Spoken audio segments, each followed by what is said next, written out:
Alors, bonjour. Aujourd'hui, on va parler des adjectifs et des pronoms démonstratifs. Alors, première chose, on doit réviser les adjectifs démonstratifs que vous connaissez déjà. Donc, on va les répéter.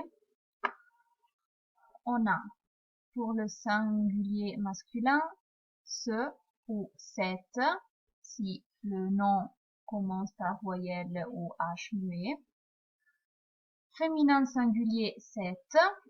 Pour le pluriel, on a la même forme, c'est.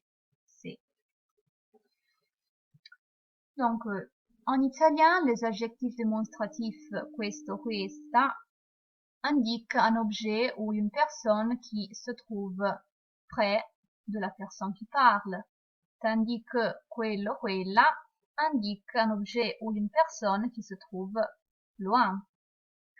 En français, on a une seule forme. Mais si on veut souligner la proximité ou l'éloignement, on doit ajouter au nom les suffixes si ou la. Mais ça est utilisé vraiment peu. En général, seulement quand il y a une opposition. Par exemple, ces crayons-ci sont à moi, mais ces crayons-là sont à toi. Queste matite sono mie, ma quelle matite sono tue. Donc, si on veut souligner la proximité, comme dans ce cas, ces crayons-ci, on doit ajouter si au nom. Si on veut souligner l'éloignement de la personne qui parle, on doit ajouter la au nom. Donc, ces crayons-là. Et ça marque une opposition entre ces crayons-ci, les crayons qui sont près de la personne qui parle, queste matite sono mie, mais ces crayons-là, les crayons qui sont loin de la personne qui parle, sont à toi. Quelle matite sono tue. D'accord? Maintenant, on passe aux pronoms démonstratifs. Les voilà.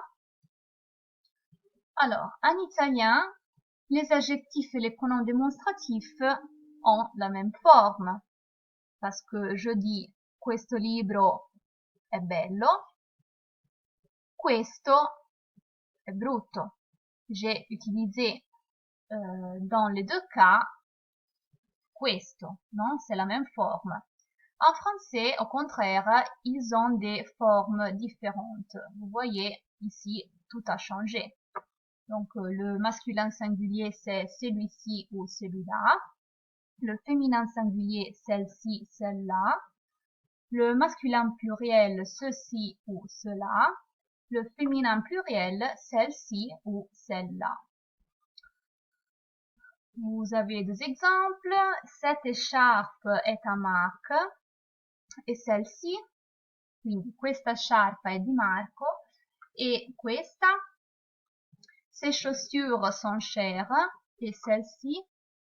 Queste scarpe sono care, sono costose e queste. D'accord? Donc ça, celle et celle sont des pronoms. Celle-ci se trouve à la place de cette écharpe, non? Et celle-ci est à la place de ces chaussures. D'accord? Après, en français, les pronoms démonstratifs sont toujours suivis par les suffixes si pour indiquer la proximité ou la pour indiquer l'éloignement. Mais il y a une exception. L'exception, c'est quand ils sont suivis par une préposition, comme de ou à, ou bien par un pronom relatif, comme qui, que ou dont. Exemple, regarde ces photos, ce sont celles de mes vacances. Guarda queste foto, sono quelle delle mie vacanze. Donc, vous voyez, après le pronom démonstratif, ici, on a la préposition de.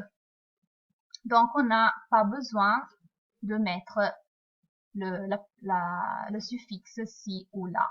Parce que je suis en train d'indiquer des photos précises. Donc, celles de mes vacances. D'accord?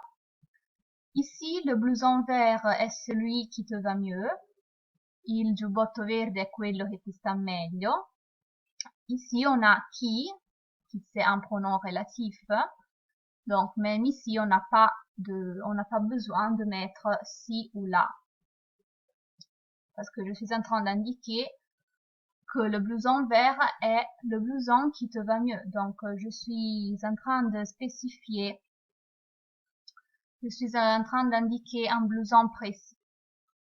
Les livres intéressants sont ceux dont je t'ai parlé.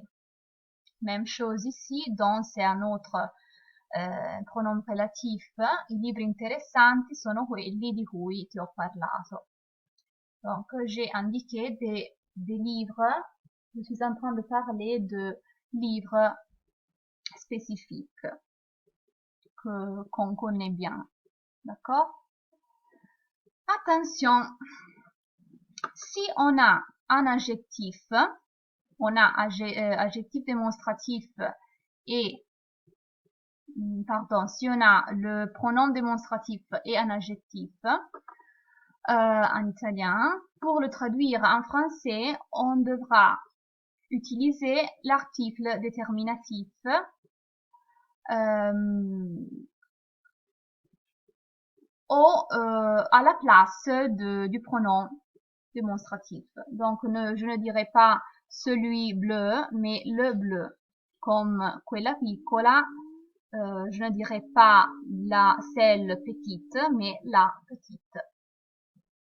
D'accord? Ça, c'est l'exception. D'accord? À bientôt. Au revoir. À la prochaine.